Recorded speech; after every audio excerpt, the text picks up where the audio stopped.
O amanhecer chega devagar sobre as terras alagadas do Pantanal de Mato Grosso do Sul, pintando o céu com tons de laranja e rosa que se refletem nas águas paradas como um espelho líquido da criação. É aquela hora mágica do dia em que a névoa ainda paira baixa sobre os campos inundados, criando um véu fantasmagórico que transforma árvores em sombras e torna o mundo inteiro um lugar de mistério e possibilidades infinitas. Nas margens do rio Aquidauana, onde a vegetação cresce densa e selvagem, uma cena de horror silencioso está se desenrolando longe dos olhos de qualquer testemunha humana, escondida entre os juncos altos e as raízes retorcidas das figueiras centenárias que se agarram às margens lamacentas como dedos nodosos de gigantes antigos. Uma onça pintada fêmea, magnífica em sua força e beleza primitiva, está travando uma batalha desesperada pela própria vida contra um dos predadores mais temidos das águas pantaneiras, uma sucuri gigantesca que deve medir facilmente 5 metros de comprimento, com um corpo grosso, como o tronco de uma árvore jovem, e força suficiente para esmagar os ossos de um jacaré adulto sem esforço aparente. A grande serpente conseguiu pegar a felina de surpresa enquanto ela bebia a água na beira do rio ao amanhecer, emergindo das profundezas escuras com a velocidade explosiva que torna esses animais tão mortais, enrolando-se ao redor do corpo poderoso da onça antes que ela pudesse reagir adequadamente. Agora, os anéis musculosos da sucuri apertam cada vez mais, constringindo a respiração da onça, esmagando suas costelas com uma pressão implacável que aumenta a cada segundo que passa. A cada tentativa desesperada da felina de se libertar apenas resulta em mais aperto, mais dor, mais proximidade da morte que se aproxima com a inevitabilidade de uma tempestade sobre o horizonte. A onça luta com toda a ferocidade que milhões de anos de evolução colocaram em seus músculos e ossos. Suas garras rasgam a pele grossa e escamosa da serpente. Seus dentes tentam encontrar compra em algum ponto vital, mas a sucuri não sente dor da mesma forma que mamíferos sentem. Seu sistema nervoso distribuído permite que ela continue apertando mesmo enquanto sangra de múltiplas feridas que cobrem seu corpo sinuoso. O ar escapa dos pulmões da onça em exalações forçadas que soam como gemidos agônicos. Sua língua começa a pender da boca. Seus olhos, normalmente tão alertas e ferozes, começam a perder o foco enquanto a falta de oxigênio turva sua visão e enfraquece seus membros que antes eram capazes de derrubar uma capivara adulta com um único golpe. A água ao redor das duas combatentes está tingida de vermelho agora, o sangue de ambas misturando-se no líquido barrento, criando nuvens carmesim que se dispersam lentamente com a correnteza fraca. E é nesse momento de desespero absoluto, quando a morte parece certa e inevitável, que uma testemunha improvável observa tudo com olhos arregalados de terror e confusão que transcendem o instinto animal. A poucos metros de distância, escondido entre as raízes aéreas de uma árvore caída, está um filhote de onça pintada de aproximadamente 6 meses de idade, grande o suficiente para estar começando a acompanhar a mãe em suas caçadas e explorações, mas pequeno demais para ser independente, ainda completamente dependente da proteção e dos ensinamentos maternos para sobreviver neste mundo brutal e sem perdão. O pequeno felino observa sua mãe sendo esmagada lentamente pela serpente monstruosa. E algo extraordinário acontece dentro de seu cérebro jovem, ainda em desenvolvimento, mas já capaz de fazer conexões complexas. Ele entende, em um nível instintivo e primitivo, que sua mãe está perdendo esta batalha, que ela está morrendo bem diante de seus olhos e que ele não tem força nem tamanho suficiente para ajudá-la. Suas garras de leite mal arranhariam a pele grossa da sucuri. Seu peso insignificante não faria diferença alguma na luta titânica que se desenrola. Mas o filhote também se lembra de algo, uma memória recente que de repente ganha uma importância vital. Poucos dias atrás, atrás, enquanto explorava com sua mãe a fronteira do território delas, eles haviam passado perto de uma construção humana, uma cerca de madeira que demarcava terras onde grandes animais de cheiro estranho pastavam em grupos. E ali, do outro lado daquela cerca, havia um humano, uma criatura bípede que sua mãe observou com cautela, mas sem o medo absoluto que ela demonstrava diante de outros humanos. Este humano, em particular, fazia parte de uma memória ainda mais antiga, nebulosa na mente do filhote, de um tempo quando sua mãe havia sumido por dias e voltado cheirando a outros humanos, mas de forma diferente, não ameaçadora. O filhote não pode processar conscientemente tudo isso, não tem a capacidade cognitiva para entender completamente as nuances da situação, mas alguma parte profunda de seu cérebro, aquela parte que governa a sobrevivência e toma decisões em milissegundos, faz uma conexão improvável e desesperada. Humano igual ajuda, mãe conhece humano, humano pode salvar mãe. Com um último olhar agoniado para sua mãe, cujos movimentos estão ficando cada vez mais fracos, mais lentos, mais próximos da imobilidade final da morte, o filhote se vira e corre. Suas patas pequenas mal fazem barulho sobre a terra úmida, enquanto ele atravessa a vegetação densa com a agilidade natural de sua espécie. Galhos chicoteiam seu focinho e espinhos arranham seus flancos, mas ele não diminui o ritmo, impulsionado por um senso de urgência que transcende seu medo natural de se afastar de sua mãe. Ele corre por quase 2 quilômetros através do Pantanal que desperta, cruzando áreas alagadas onde a água chega até sua barriga, saltando sobre troncos caídos, desviando de cupinzeiros gigantes, seus pulmões queimando com o esforço enquanto seu coração jovem bate como um tambor de guerra em seu peito pequeno. Finalmente, ofegante e tremendo, ele chega à cerca de madeira que demarca a propriedade da Fazenda Esperança, uma extensão de terras onde Roberto da Silva, um fazendeiro de 52 anos, com a pele curtida pelo sol de décadas, trabalhando ao ar livre, cria gado Nelore e cavalos pantaneiros. Roberto está justamente consertando uma porteira quebrada nesta manhã de sábado, suando sob o calor que já começa a se intensificar, mesmo sendo apenas 8 da manhã. Suas mãos calejadas, manipulando ferramentas com a facilidade de quem realizou este tipo de trabalho milhares de vezes ao longo de uma vida inteira dedicada à terra. É um homem de aparência simples, com cabelos grisalhos cortados curtos, um bigode espesso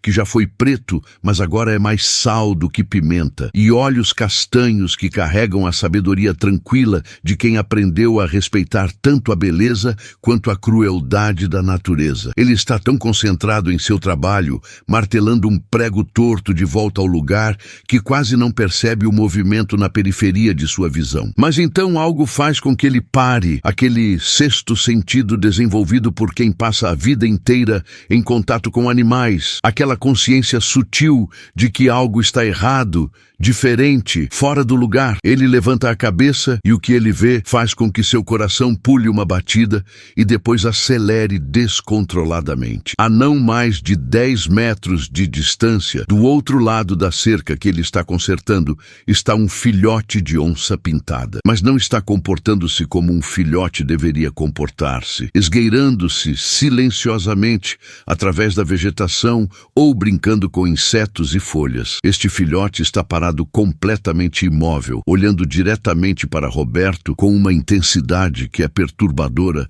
vindo de um animal tão jovem. E então acontece algo que Roberto jamais esquecerá pelo resto de seus dias, algo que vai contra tudo o que ele aprendeu em 5 décadas vivendo no Pantanal. O filhote solta um chamado, não um rosnado ou um miado de medo, mas um som específico e deliberado que soa quase como um pedido, um apelo direto que atravessa a distância entre eles como uma flecha. E então, ainda mantendo contato visual com Roberto, o filhote dá 2 passos na direção de onde veio, olha para trás, como se verificando se Roberto está prestando atenção, e então repete o movimento. Está chamando ele. Roberto percebe com um choque que faz seu sangue gelar nas veias, cheias. Este filhote está conscientemente tentando levá-lo a algum lugar. Está pedindo ajuda da única maneira que sabe como fazer. Cada instinto de autopreservação que Roberto possui grita para ele ficar onde está, não seguir um filhote de onça para a mata fechada. Porque onde há filhote há mãe. E uma onça pintada fêmea protegendo sua cria é uma das coisas mais mortalmente perigosas que existem na natureza. Aproximar-se seria suicídio, seria loucura, seria contra toda lógica e razão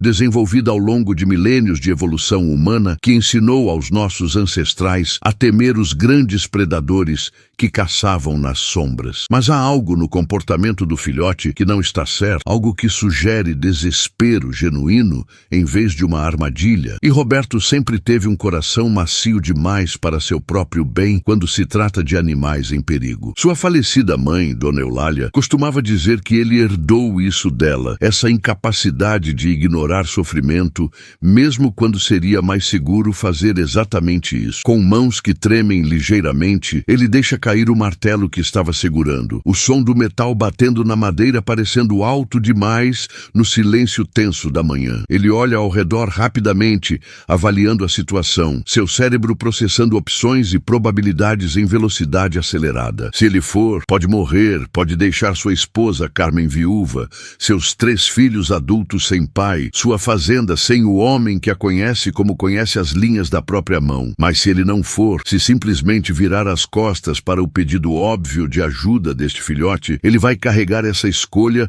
pelo resto de sua vida. Vai se perguntar eternamente o que poderia ter feito, que vida poderia ter salvado se tivesse encontrado coragem em vez de medo. A decisão, quando finalmente vem, parece se fazer sozinha, como se seu corpo já soubesse o que sua mente ainda estava debatendo. Roberto pega seu facão de trabalho do cinto, não como arma, mas como ferramenta, porque no Pantanal nunca se sabe quando vai precisar cortar uma liana ou abrir caminho através da vegetação densa. Ele também pega seu celular velho, verificando rapidamente que ainda tem bateria e sinal, pelo menos aqui perto da sede da fazenda, embora saiba que provavelmente vai perdê-lo assim que entrar mais fundo na mata. Então, com o coração batendo tão forte que ele pode sentir o pulso no pescoço, ele passa por cima da cerca de madeira, seus movimentos deliberadamente lentos para não assustar o filhote que observa cada movimento com aqueles olhos amarelos verdeados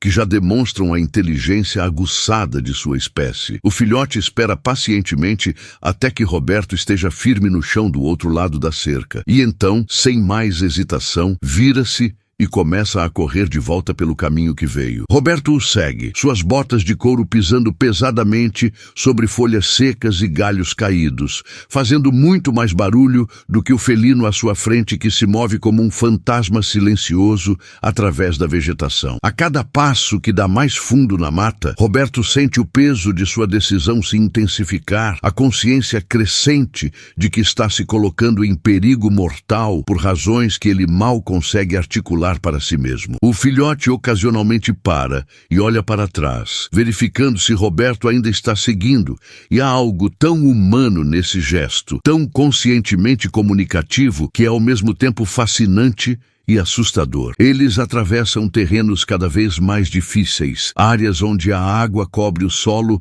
até os tornozelos de Roberto, fazendo suas botas fazerem sons de sucção a cada passo. Lugares onde a vegetação é tão densa que ele precisa usar o facão para abrir passagem, cortando cipós que pendem das árvores como cortinas vegetais. O sol está subindo rapidamente agora, queimando a névoa matinal e trazendo consigo o calor opressivo que transforma o Pantanal em uma sauna natural durante as horas centrais do dia. Roberto sua profusamente, sua camisa de trabalho já encharcada e grudando desconfortavelmente em suas costas. E ele está começando a se perguntar seriamente se não cometeu o maior erro de sua vida ao seguir este animal para o coração da mata. Mas então ele começa a ouvir algo que faz o sangue gelar em suas veias, um som que é simultaneamente familiar e completamente fora do contexto normal. Sons de luta, o barulho inconfundível de água sendo agitada violentamente, respiração ofegante e desesperada, e por baixo de tudo isso,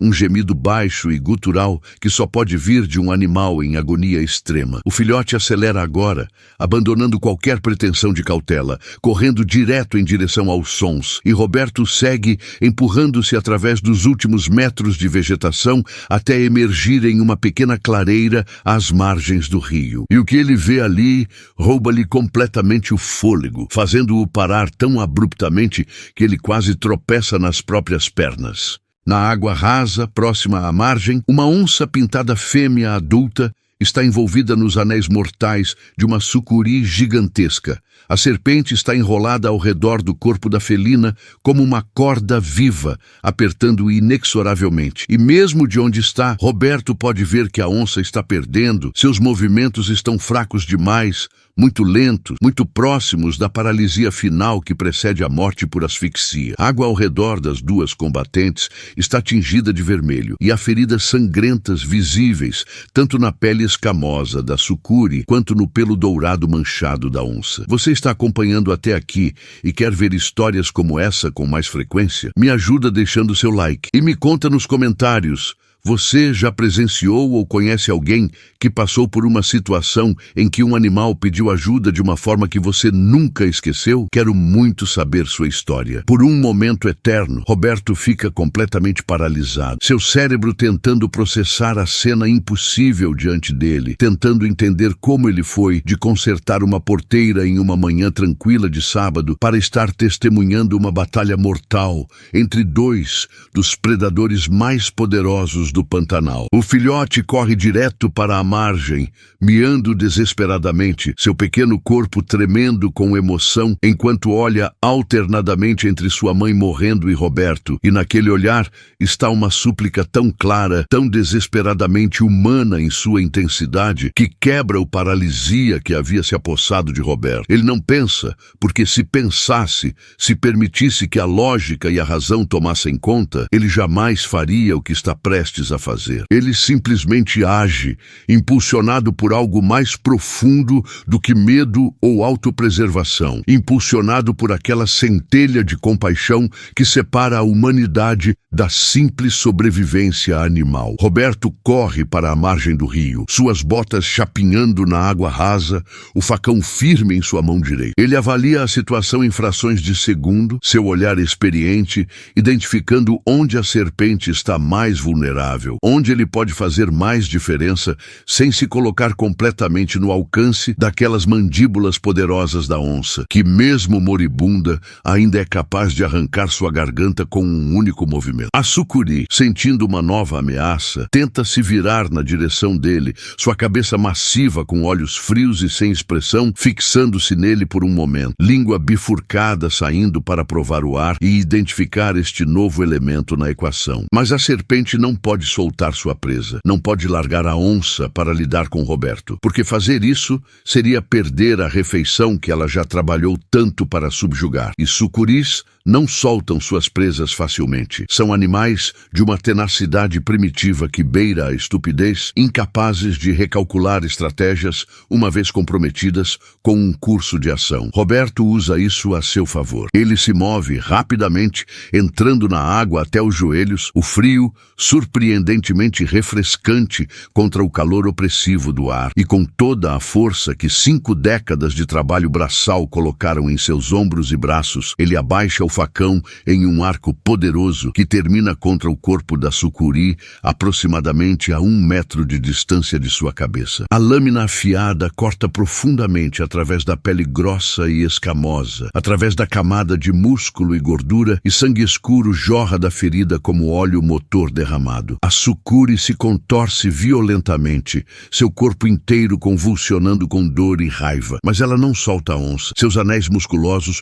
continuam apertando mesmo enquanto ela sangra de uma ferida mortal. Roberto golpeia novamente, e novamente cada movimento do facão cortando mais fundo, criando mais ferimentos, mais dano aos sistemas vitais da serpente. É trabalho brutal e sangrento, o tipo de violência visceral que a maioria das pessoas urbanas nunca testemunha, muito menos participa. Sangue espirra no rosto de Roberto, quente e pegajoso, o cheiro metálico misturando-se com o odor almiscarado da luta animal e a fragrância de água lodosa e vegetação em decomposição. Seus braços queimam com o esforço repetitivo, músculos protestando contra o trabalho extremo, mas ele não para, não pode parar, porque a cada segundo que passa, a onça está mais próxima da morte, seus olhos já começando a virar para trás em suas órbitas, enquanto a privação de oxigênio causa danos irreversíveis ao seu cérebro. Finalmente, após o que parece uma eternidade, mas provavelmente são apenas 2 ou 3 minutos de esforço brutal e desesperado, os anéis da sucuri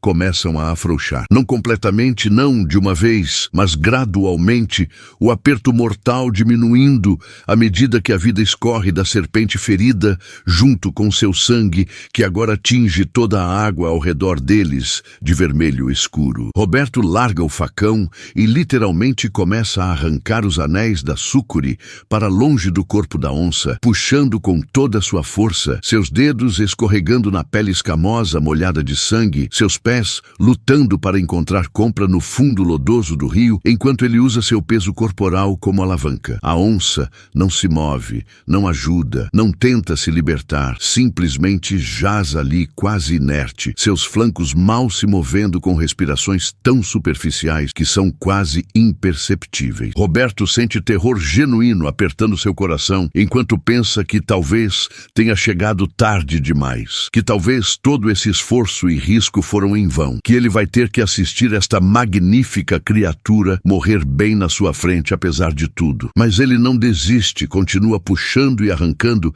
até que o último anel finalmente cede e a sucuri, agora mortalmente ferida e derrotada, se arrasta pesadamente para mais fundo no rio, deixando um rastro de sangue na água enquanto busca refúgio nas profundezas onde vai ou se recuperar ao longo de semanas ou morrer lentamente de suas feridas. Só o tempo dirá qual será seu destino. Roberto imediatamente se volta para a onça, seu coração na garganta enquanto ele observa, procurando sinais de vida. Por um momento terrível não há nada, nenhum movimento, nenhuma respiração visível, e ele pensa que ela se foi, que ele arriscou tudo e chegou tarde demais por minutos, ou talvez até segundos. Mas então, quase imperceptivelmente, ele vê o flanco dela se expandir ligeiramente. Uma respiração fraca, superficial, mas presente. Ela está viva, mal viva, pendurada por um fio, mas viva. Roberto não é veterinário, não tem treinamento médico formal de qualquer tipo,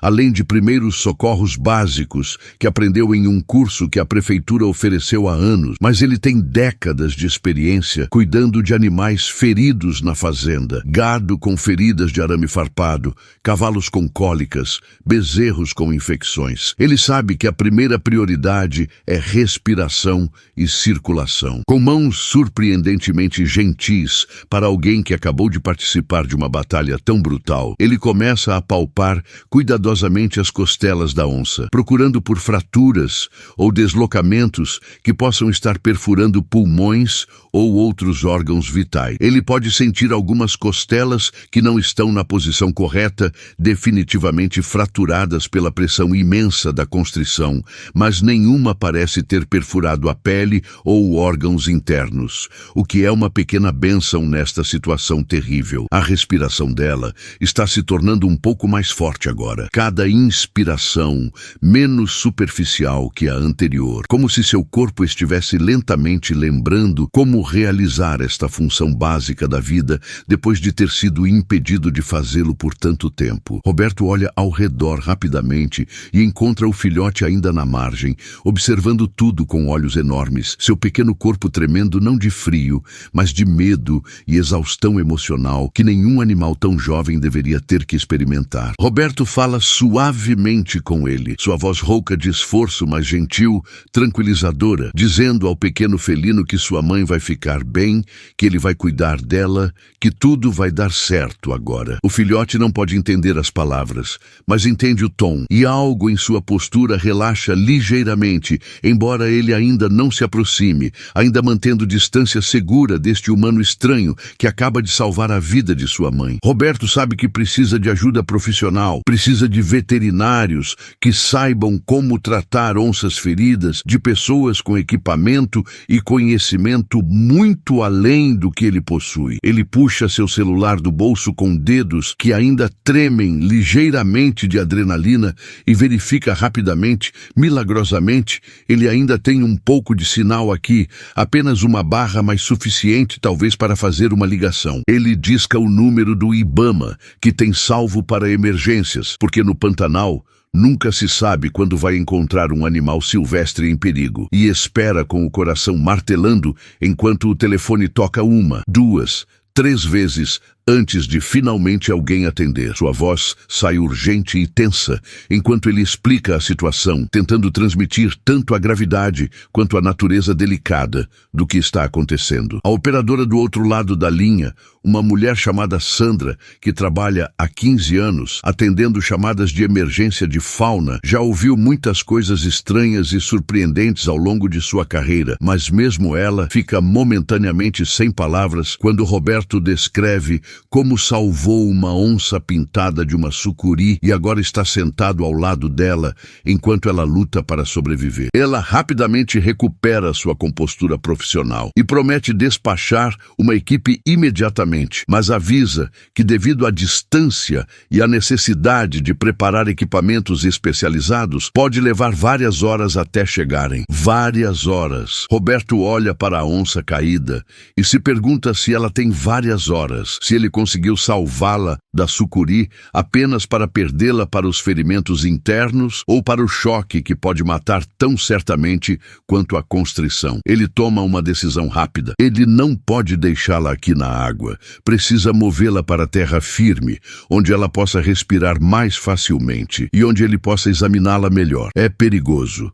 Absurdamente perigoso, porque mover um predador ferido pode desencadear um ataque instintivo, mesmo de um animal que estava inconsciente momentos antes. Mas Roberto não vê escolha. Com cuidado extremo, movendo-se lenta e deliberadamente para não causar mais dor do que o necessário, ele passa seus braços sob o corpo massivo da onça. Ela deve pesar facilmente 80 quilos, puro músculo e osso sob aquele pelo molhado e manchado de sangue, e levantar esse peso morto da água exige todo o seu esforço, fazendo suas costas protestarem e seus joelhos tremerem. Ele cambaleia sob o peso, quase caindo de volta na água, mas consegue se firmar e começa a caminhar lentamente em direção à margem, cada passo cuidadosamente colocado para não tropeçar em pedras submersas ou raízes escondidas. A onça não reage ao movimento, permanecendo completamente inerte em seus braços, tão pesada e imóvel quanto se fosse de pedra. E isso assusta Roberto mais do que qualquer rosnado ou luta teria feito, porque significa que ela está fraca demais, até para reconhecer que está sendo manipulada. Ele a coloca gentilmente na grama da margem, em uma área sombreada, sob uma árvore grande, onde o solo é relativamente seco e macio, e finalmente tem a chance de examinar adequadamente a extensão dos ferimentos. O que ele vê faz seu estômago revirar, não de nojo, mas de empatia profunda pelo sofrimento que esta criatura magnífica passou. Há marcas profundas circulando todo o seu torso, onde os anéis da sucuri apertaram com força suficiente para cortar através da pele grossa, deixando sulcos vermelhos e sangrentos que já estão começando a inchar com fluido subcutâneo. Seus olhos, quando finalmente abrem em resposta ao toque gentil de Roberto, verificando suas pupilas, estão turvos e desfocados, o tipo de olhar distante que indica dor intensa e possível dano cerebral por privação de oxigênio. Sua língua pende lateral da boca, grossa e seca, claramente desidratada após a batalha prolongada. Roberto não tem água com ele, maldição. Ele saiu tão apressadamente que não pensou em trazer nada além de seu facão e telefone. Mas ele precisa precisa de suprimentos, precisa de água para hidratar a onça, precisa de algo para limpar e cobrir essas feridas horríveis, precisa de remédios se tiver algo apropriado em casa. Ele olha para o filhote, que agora se aproximou cautelosamente de sua mãe, pressionando seu focinho pequeno contra o dela em um gesto de carinho e preocupação tão humano que faz lágrimas picar os olhos de Roberto. O pequeno felino mia baixinho, um som tristonho e perdido que parte o coração de qualquer pessoa com um pingo de compaixão. Roberto toma outra decisão rápida. Ele vai deixar mãe e filhote aqui por não mais que 30 minutos, enquanto corre de volta à fazenda para buscar suprimentos essenciais. É arriscado. A onça pode acordar completamente e se arrastar para longe. Ou pior, outro predador pode encontrá-la neste estado vulnerável. Mas ele não tem escolha. Ela vai morrer sem água e cuidados básicos antes da equipe do Ibama chegar. Ele fala em voz alta, dirigindo-se tanto à onça inconsciente quanto ao filhote alerta, explicando o que vai fazer, prometendo voltar o mais rápido que puder humanamente fazer. O filhote o observa com aqueles olhos amarelos verdeados, que já demonstram uma inteligência surpreendente, e Roberto tem a estranha sensação de que o pequeno animal entende, que ele sabe que Roberto está tentando ajudar. Roberto se vira e corre, literalmente corre de volta pelo caminho que veio, seus pulmões queimando com o esforço, galhos chicoteando seu rosto e braços enquanto ele se empurra através da vegetação com velocidade imprudente, tropeçando em raízes e quase caindo várias vezes, mas sempre recuperando o equilíbrio